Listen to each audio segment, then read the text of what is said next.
தேவனுடைய பரிசுத்த நாமத்திற்கு மகிமை உண்டாகட்டும். இயேசு கிறிஸ்துவின் பிறப்பு என்ற தலைப்பிலே இன்று ஐந்தாவதாக சத்தியத்தை சொல்லவே இயேசு பிறந்தார். இன்று ஐந்தாவதாக இன்றைக்கு சொல்லக்கூடிய ஒரு செய்தியினுடைய ஒரு தலைப்பு என்னவென்றால், சத்தியத்தை சொல்லவே இயேசு பிறந்தார். தேவ பிள்ளைகளே, சத்தியம் என்றால் என்ன அப்படின்னு பிலாத்து கேட்டான். யோவான் 18ஆம் அதிகாரத்தில் சத்தியமாவது என்ன அப்படின்னு கேட்டான். ஒரு பெரிய ஒரு கவர்னர், ரோமர்களுடைய ஆட்சிக்கு உட்பட்ட கவர்னர், சத்தியமானா என்ன? சத்தியத்தை தெரியாதவன் நாட்டை ஆண்டிருக்கான் ஐயா. இன்றைக்கி உள்ள கவர்னர் மாதிரி சத்தியம்னா உண்மைன்னு அர்த்தம். சத்தியமே கடவுள்னு மகாத்மா காந்தி சொன்னார்.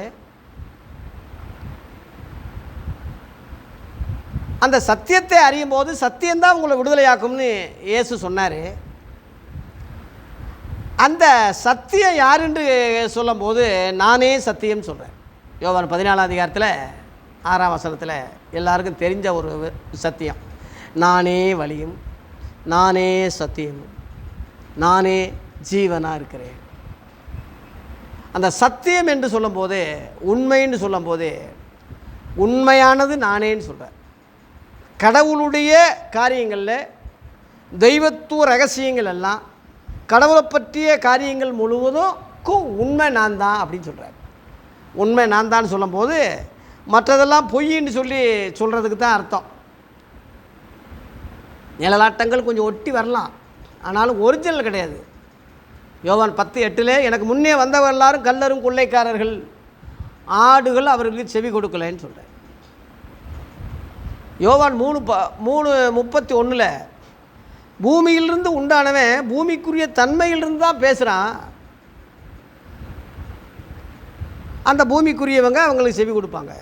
ஆனால் பரலோகத்திலிருந்து வருகிறவர் இவங்க எல்லாரிலும் மேலானவர். அங்கே கண்டதையும் அங்கே கேட்டதையும் இங்கே சொல்கிறாரு. அவருடைய வார்த்தையை யாருமே ஏற்றுக்கிறது இல்லைன்னு அங்கே சொல்லியிருக்கேன். ஏன்னா சத்தியத்தை யாரும் உட்கொள்றதில்ல, பொய்யத்தான் நம்புகிறான். சத்தியத்துக்கு செவியை விலக்கி கட்டுக்கதைகளுக்கு சாய்ந்து போகும் காலம் வரும்னு பவுல் சொன்னது இந்த காலம்தான். நீங்கள் பொய்யத்தான் நம்புகிறான். ஒரு அற்புத அடையாளம், ஒரு மேஜிக் மாதிரி, ஒரு மந்திரவாதம் மாதிரி ஏதாவது ஒன்று செஞ்சால் அதைத்தான் நம்புகிறான். அதுதான் கடவுள்னு சொல்கிறான். உண்மையை சொல்கிறதுக்கு சத்தியத்தை சொன்னதுனால நான் சத்துருவானேனோ, கலாத்தியர் 4:16 பவுல் சொன்னது மாதிரி தான் இன்றைக்கி சொல்ல வேண்டிய கதியில் இருக்கும். நான் சத்தியத்தை பேசுகிறேன். என் வீடியோக்கள் முழுவதும் பாருங்கள். என் சுய கற்பனையோ சுய உபதேசமோ எவனோ சொல்லி கொடுத்ததோ ஏதோ கற்பனையோ கதையோ அல்ல. கரெக்டாக சத்தியத்தை பேசுகிறேன். அந்த சத்தியத்தில் ஒரு வேளை நிறையா முழுமையாக பேசிட்டேன்னு நான் சொல்ல முடியாது. ஆனால் சத்தியத்தை பேசுகிறேன். மற்ற இன்றைக்குள்ள ஆளுகளோடு ஒப்பிடும்போது என் செய்தி வித்தியாசமாக இருக்கும், சத்தியத்தின்படி இருக்கும், வசன அடிப்படையில் இருக்கும். அதை நீங்கள் புரிஞ்சுக்கிற முடியும். நீங்கள் கரெக்டாக கேட்டிங்கன்னா புரிஞ்சுக்கிற முடியும். அதனால இது எவனும் கேட்குறது இல்லையே. சாதாரணமாக யூடியூப் போடுறேன், ஏதோ ஒரு எளிய என்ன தெரியும் இவனுக்குன்னு சொல்லி அந்த குருடனை பார்த்து சொன்னாங்கல்ல, பாவத்திலே பிறந்த பாவத்திலே வளர்ந்த நீயா எங்களுக்கு போதிக்கிறாய். யோவான் 9ஆம் அதிகாரத்தில் அவர் சீசராக மனதுண்டா அப்படின்னு சொல்லி இயேசுக்கு சீசராக மனதுண்டான்னு அவன் கேட்கும்போது, குருடன் நீ தாண்டா அவன் சீசன், நாங்கள் மோசேயின் சீசர்கள்னு சொன்னாங்க. அதில் யோவான் 9:27-28 சொன்னாங்க. மோசேயின் சீசர்கள் இயேசுவின் சீசர்களாக எப்படி வருவாங்க? மோசேயின் சீசர்களுக்கு தான் கிறிஸ்தவங்கன்னு பேர் வந்துச்சோ? இல்லை. அப்போஸ்தலர் 11:26 அந்தியோகியாவில் முத இயேசுவின் சீசர்களுக்கு தான் கிறிஸ்தவங்கன்னு பேர் வந்துச்சு. இயேசுவின் சீசர்கள் சகலத்தையும் புரிவாங்க, அறிவாங்க. இயேசு 3 வருஷம் ட்ரைனிங் கொடுத்துருக்காரு, பயிற்சி கொடுத்துருக்காரு. நாங்கள் கட்டுக்கதைகளை பின்பற்றுவதாக அல்ல, அப்படி வார்த்தையை நேரடியாகவே கேட்டு 2 பேதுரு 1:16 அப்படி ஆதி அப்போஸ்தலர் பேதுரு சொல்கிறான், நேரடியாகவே நாங்கள் கேட்டோம், கட்டுக்கதையை நாங்கள் ஒன்றும் புறாடு இன்றைக்கு உள்ள மாதிரி சொல்லலைன்னு சொல்கிறாங்க. அதை ஏற்றுக்கிறாம இருக்கிறவன் நீ எப்படிடா நீ நல்லவனாக இருக்க முடியும்? நான் கிறிஸ்துவை பின்பற்றுவது போல என்னை பின்பற்றுங்கன்னு சொல்லி 1 கொரிந்தியர் 11:1 சொன்னானே, அதை பின்பற்றாமல் நீ எவனவனையோ பின்பற்றி சாவலம், பிஷப்பு, ரெவரண்டு, டாக்டரு, போப்பு, கண்ட நாதாரிகளை நீ பின்பற்றுறதுனால தானே நீ இந்த கதியில் போய் இருக்க. அரசியல் கட்சி, மாநாடு, யார் யாரை வைக்கிற ஆராதனை சொன்னியோ, யார் யார் கும்பிடுற தவறுன்னு சொன்னியோ அவனோட சேர்ந்து தான் கும்மால் அடிக்கிற. ஏன்னா அரசியல்வாதி புத்தி அதான். அரசியல்வாதியை பாருங்கள், எல்லா கோயிலையும் கும்பிடுவான், அங்கே போய் தொப்பியை போட்டுக்கிட்டு கூழை கும்பிடுவான், இங்கே போய் பட்டையை அடிச்சுக்கிட்டு வேலை அடிச்சுக்கிட்டு வெற்றி வேலை இங்கே சொல்லுவான். இயேசு கிறிஸ்து வந்தவொடனே பைபிளை தூக்கிட்டு சிலுவையை பிடிச்சிக்கிட்டு நான் இயேசுக்கு தொண்டேன்னு சொல்லுவான். அவனோட நீ சேர்ந்தா நீ யாரா? நீ ஒரு குட்டையில் உண்ண மட்டையை தானே, நீ ஒரு தருதலி தானே. ஏசு சொல்கிறார், என் ராஜ்யம் இந்த உலகத்துக்குரியது அல்ல. ராஜா தான், ஆனால் என் ராஜ்யம் இந்த உலகத்துக்குரியது அல்ல. அப்படின்னா என் யூதர்கள் ஒப்புக்கூடாதபடி என் சீடர்கள் போராடி இருப்பாங்களே.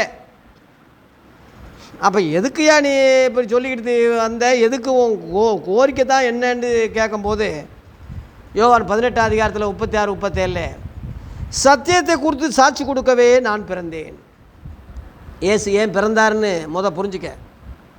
பண்டிகை கொண்டாடுறதில்லை, ஸ்டார் கட்டுறதில்லை, பிரியாணியை சாப்பிட்றதில்லை, ஸ்டார் ஹோட்டலில் கும்மாங்குத்து அடித்து மதுபானம் குடித்து உருள்றதில்லை. கிறிஸ்மஸ் நாட்களில் வெளிநாடுகளில் எவ்வளோ கூத்து நடக்குது. இங்கிலாந்தில், அமெரிக்காவில், லண்டனில், உலக நாடுகளில் பார்த்திங்கன்னா எத்தனை குடி, வேசித்தனம், விபச்சாரம், எத்தனை இது நடக்குது பண்டிகை பேரால்.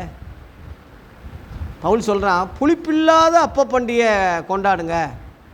புளிப்புன்னா துருபதேசம், தவறான வகையில் இருந்து நீ பண்டிகை கொண்டாடு. துருபதேசம் புளிப்பில்லாத அப்பத்தோடு பண்டிகை ஆசரிக்க கடவுளும். புளிப்பில்லாதன்னா சரியான உபதேசம், அதாவது சரியான சத்தியம். இந்த சத்தியத்திலிருந்து நீ பண்டிகை கொண்டாடு. பண்டிகைன்னா ஒரு மகிழ்ச்சியான நாள். கர்த்தருக்குள் எப்பொழுதும் சந்தோஷமாக இருங்கள் இருக்குல்ல. வருஷத்தில் ஒரு நாள் கிறிஸ்மஸ் சந்தோஷம் இல்லை.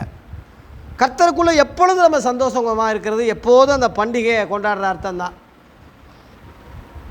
வருஷத்துக்கு ஒரு நாள் ஒருத்தனுக்கு பண்டிகை வரும், அன்னைக்கு தான் அவன் பண்டிகை சந்தோஷமாக இருப்பான். உலகத்தான் அப்படித்தான் இருப்பான். ஆனால் நீ கிறிஸ்தவன், கர்த்தருக்குள் எப்பொழுதும் சந்தோஷமாக இருக்கிறதுக்கு தான் மகிழ்ச்சி. அந்த மகிழ்ச்சி தான் பண்டிகை. அந்த பண்டிகை எப்பயும் உனக்கு மகிழ்ச்சியாக இருக்கணும்னா புளிப்பில்லாத அப்ப பண்டிகை. 1 கொரிந்தியர் 5 இருக்குது, புளிப்பில்லாத அப்ப பண்டிகை. இந்த துருபதேசம் இல்லாதபடி தான் புளித்த மாவை குறித்து எச்சரிக்கையாக இருங்கன்னு சொல்லி மத்தேயு 16 அதிகாரத்தில் ஏன் சொன்னது அதான். சீசர்களுக்கு அது விளங்கலை. பரிசேய சதுசேயருடைய உபதேசத்தை குறித்து தான் அதை சொன்னார்னு பின்னாடி புரிஞ்சுக்கிட்டாங்கன்னு இருக்கு. அதனால் இன்றைக்கி அழிஞ்சு போகிற போச்சனத்தை தான் நீ அப்பம் சொல்கிற, பண்டிகைன்னு சொல்கிற, பிரியாணின்னு சொல்கிற, மட்டன் பிரியாணி, கோழி பிரியாணி, அந்த பிரியாணி, இந்த சாப்பாடு, அப்படியே எங்கள் அப்பா கேக்கு, இதைத்தானே பண்டிகைன்னு கொண்டாடுற. அழிந்து போகிற போஜனத்துக்காக அல்ல, நித்திய ஜீவன் வரைக்கும் நிலைத்திருக்கிற போஜனத்துக்காகவே கிரி நடப்பீங்க.